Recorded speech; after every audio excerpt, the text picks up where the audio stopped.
Bom, esse aqui é mais um vídeo explicando um pouco da filosofia do Eric Feiglin, e esse aqui vai ser em particular sobre a primeira fase dele, que é a fase da filosofia das ideias políticas. Bom, essa fase cobre aproximadamente 8 volumes do Feiglin, ela é bem grande, e como eu falei no vídeo anterior, ela se concentra em elucidar o seguinte, a estrutura das ideias políticas e traçar a origem delas para encontrar a raiz das ideologias.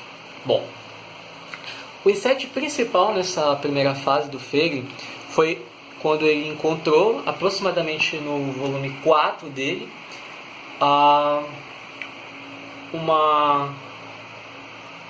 um elo de ligação entre as ideologias modernas, como o marxismo, o nazismo e o positivismo, que o positivismo é a ideologia da razão, só a razão sabe tudo, né? A ciência, no caso. E ele encontrou um elo de ligação entre essas ideologias e é o gnosticismo. O gnosticismo, como eu já expliquei anteriormente, ele é uma heresia, que ela é uma heresia que tem uma natureza cristã e ao mesmo tempo ela tem natureza de religiões orientais. Ela surgiu aproximadamente paralelamente à religião cristã, né? Não se sabe exatamente a origem do gnosticismo, mas o que se sabe é que a heresia gnóstica, ela desde o começo do cristianismo esteve presente, deturpando e deformando os fundamentos da fé. Ela foi arduamente combatida pela Igreja Católica, né, em particular pelos santos padres, que combateram as heresias gnósticas. Essas heresias eu posso citar umas como o arianismo, que nega a divindade de Cristo, diz que ele é filho de Deus, que ele é criado, não co-criado com o Pai. A heresia monarquical, que nega a divindade do Espírito Santo. A sabeliana, que nega que Cristo se fez carne, que havia uma separação entre as naturezas de Cristo, e entre outras muitas heresias. Essas heresias, embora combatidas pela Igreja Católica, elas ficaram latentes ao longo dos tempos. Elas estavam sempre sendo contidas pelos fundamentos e pelos dogmas da fé. Na verdade, até foi por isso que foi feito o dogma. O dogma é a cristalização de uma verdade, né? Porém, em dado momento, ocorre a chamada Reforma Protestante. A Reforma Protestante foi, digamos, o resultado de uma revolta espiritual. E a partir da Reforma Protestante, essas heresias elas puderam ser libertadas e se infiltrar nas ideias modernas. E a partir disso, você tem primeiro uma negação da igreja como o corpo de Nosso Senhor, Filho. Você tem no iluminismo a já negação da divindade de Cristo. Você tem então aqui o deísmo, que é aquilo, olha, eu só acredito em Deus, né? Mas eu não acredito que existe uma religião que salve. Até nós chegarmos no cume, no século XVIII, que é a ascensão do positivismo, que é a ideia de que somente o que for feito pela ciência é válido. Qualquer outro tipo de método que envolva as ciências do espírito, como Platão e Aristóteles, são ciências ultrapassadas e mitos. É ao mesmo tempo que surge o marxismo. O marxismo, que é a ideologia moderna que prega a revolução do proletariado para dominar o Estado.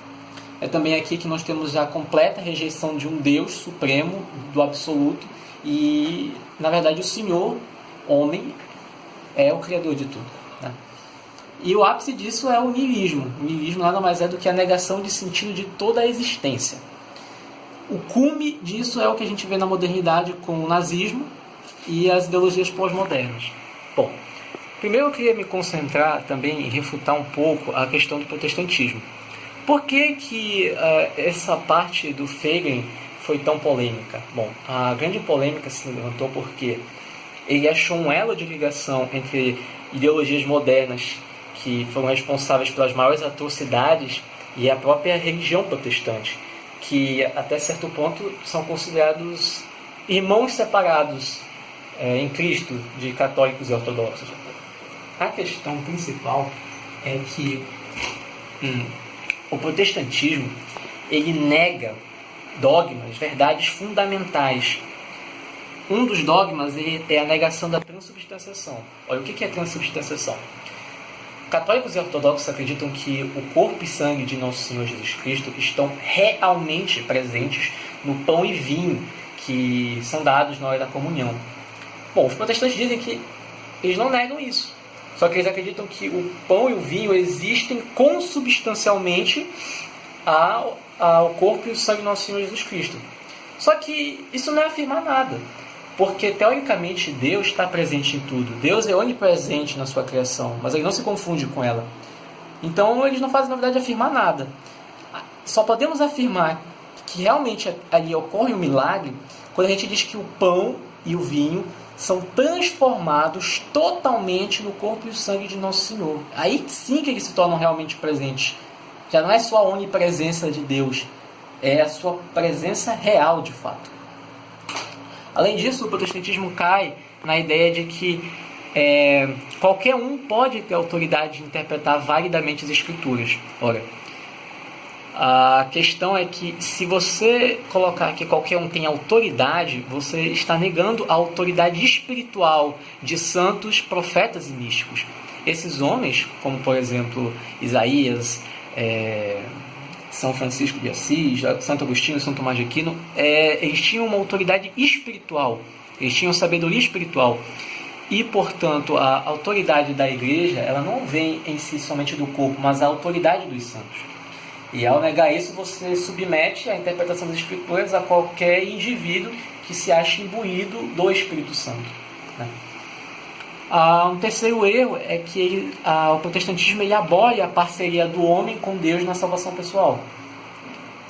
Enquanto no catolicismo a questão da salvação ela é um mistério, ou seja, nunca saberemos se nós estamos realmente salvos ou não, no protestantismo, pela teoria da justificação pela fé que o Lutero empreendeu, ele crê no seguinte: olha, se você tiver fé em Deus e você tiver se convertido, então você será salvo.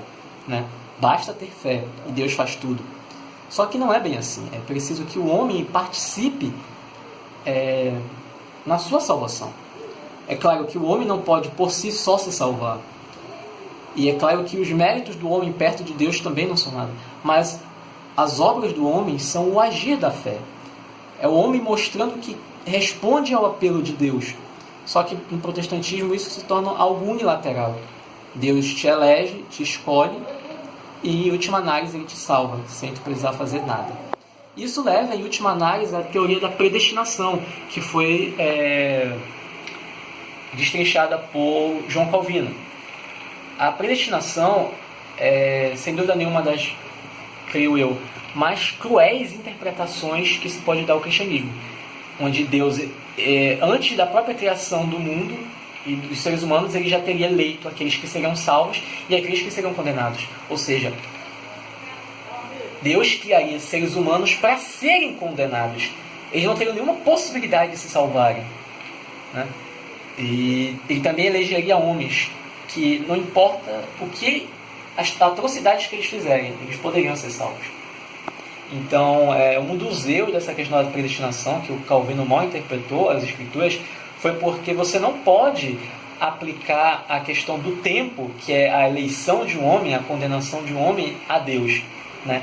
Porque o homem está no contingente, a gente está andando na corda bamba, e eu não posso aplicar essa questão da eleição de um homem quando eu utilizo conceitos que só valem em Deus. Então esse foi um dos erros principais de Calvino. Nunca saberemos se somos salvos ou não. É aqui que o protestantismo e, em geral, as ideologias modernas se aproximam do gnosticismo. Olha, o gnosticismo ele afirma o seguinte: o mundo terreno é mau. O mundo, a criação terrestre da matéria é ruim. Há uma oposição clara entre matéria e espírito. Matéria é ruim e espírito é bom. Só que isso vai contra as primeiras palavras do Gênesis. Quando Deus cria o mundo, a terra, ele viu que era bom. Então não pode haver maldade, não pode haver o maligno na criação de Deus. mesmo com a noção do pecado, a matéria não é ruim. O pecado ele não está na matéria. Ele está na própria alma do sujeito, no próprio espírito dele. Bom, a consequência disso é que o gnosticismo interpreta que o Criador do mundo é mau. É um demiurgo. Ou seja, aquele que criou a matéria, que criou o mundo, é um ser cruel. Isso as ideologias modernas elas pegam muito. Por exemplo, o marxismo afirma que se existe um Deus, ele é tirano, né? Tanto que é aqui que entra um famoso insight do Frege. O marxismo, que prega a revolta do trabalhador contra o burguês, é uma deformação do que está contido na fé cristã.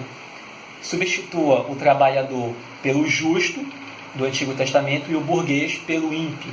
Então, a revolta do trabalhador contra o burguês nada mais é do que uma deformação que o Marx tirou das próprias ideias de Cristo, das próprias ideias judaico-cristãs, né? Ele deforma isso.